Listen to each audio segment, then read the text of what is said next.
My name is Jude Kusnierz, and I am the founder and executive director of an organization called the Beaumont Studios, which is a 25,000 square foot artists collective,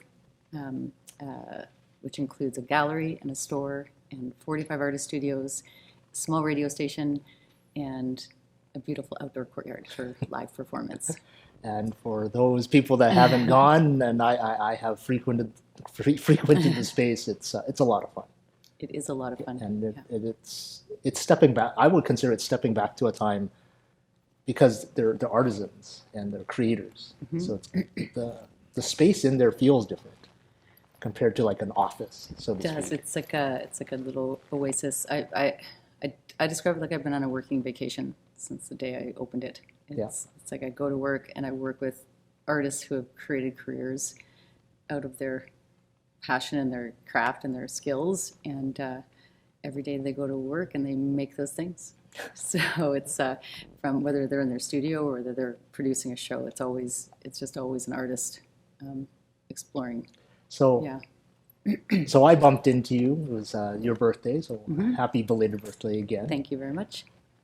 And I shared with you the theme of today, which is aging, mm-hmm. and we had a chat. But what is it about that topic, which many people don't discuss or really never have discussed? What does it bring up for you?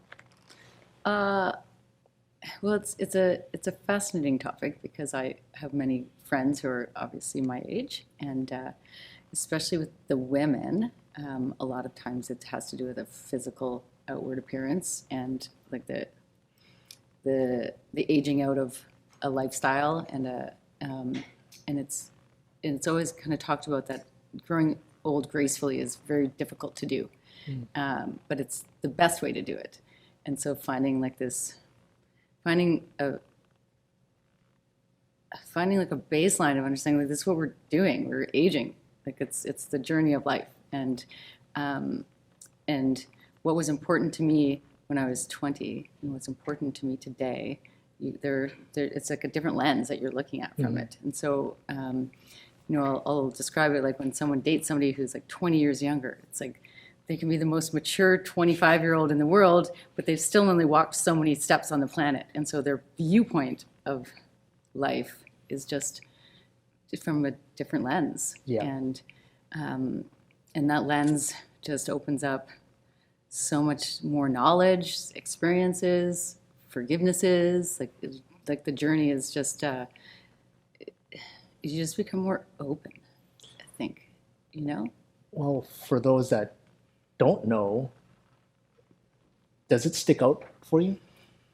It's like I don't want to say that there's that everyone knows. Like I go there. Mm-hmm. I would say there's a big swath of people, big chunk of the population mm-hmm. that's just they just go through the motions, and then one day, as I put it, one day you look in the mirror and it's like,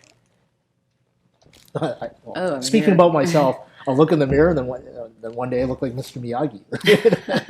Hardly. And it's like, oh, okay, I crossed the threshold here, mm-hmm. but what happened? Yeah, and that's what's piques my curiosity. It's like, okay, so if I didn't even know how I got here, if I know of this early enough, could I still make course correction? Could I still do something and be something that I never planned to be? Or am I stuck in what society says? Oh, okay, Winston, you're now old. You're now old. You got the curly hair, and you can wax on, wax off all you want. And then potato head hair. Yeah, what does that mean, right? Yeah. And to me, that's terrifying. It's terrifying to see because I run an event space and like a community space that everyone comes to. I definitely experience quite often because I'm far removed from the person who started the place, and so now I'm back here doing administrative work and governance and keeping the place afloat. But for the place to be relevant, the new generations of people have to come in, and so I'm becoming irrelevant in that experience because, but also not. So my choice is to not be irrelevant, but to be a part of the new generation coming in because their wants and experiences are different than what mine are. I'm like a middle-aged, middle-class, white Canadian, and who's coming up and straight. And so who's coming up in and now experiencing my space are so many other groups and young people who are just like, I feel sometimes like I'm that lady from like one of the parents in the Peanuts, where it's like, wah, wah, wah, wah, wah. And even if they find out who I am and what my role is and what I've created, I'm still kind of like they just can't see me, Right. and I can't see, and it's because I can't see them. And so I'm in this place of like just understanding what my role is to sustain this space that is going to be serving a community that's not the same community that we grew up in. I'm a 1970s born child. My daughter is 13. She was born in 2010. Our perspective from life is like very different, and same with 20 and 30-year-olds. Then what's one thing you can share with us that allows generations to see each other?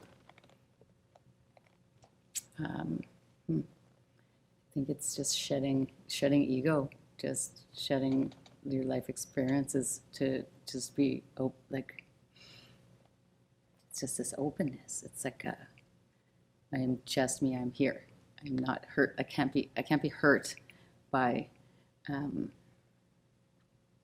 At the end of every day, did you start your day in a crummy place? Can you shake that off? Can you move through your day? Can you just be good to everybody that comes in it? Can you end your day and say, I did the best me I could do today? And some days it's the best you is, getting up at 5 a.m. and doing hot yoga, then going and having your latte, 4 meetings with friends and tours and ending your day out at a dinner with friends and tucking your kid in and reading a book and setting them up for success in the world. And some days it's just like getting out of bed and maybe getting out of bed or just staying in bed all day. Awesome. Yeah. So, but if you stay in bed all day, just do it the best you can.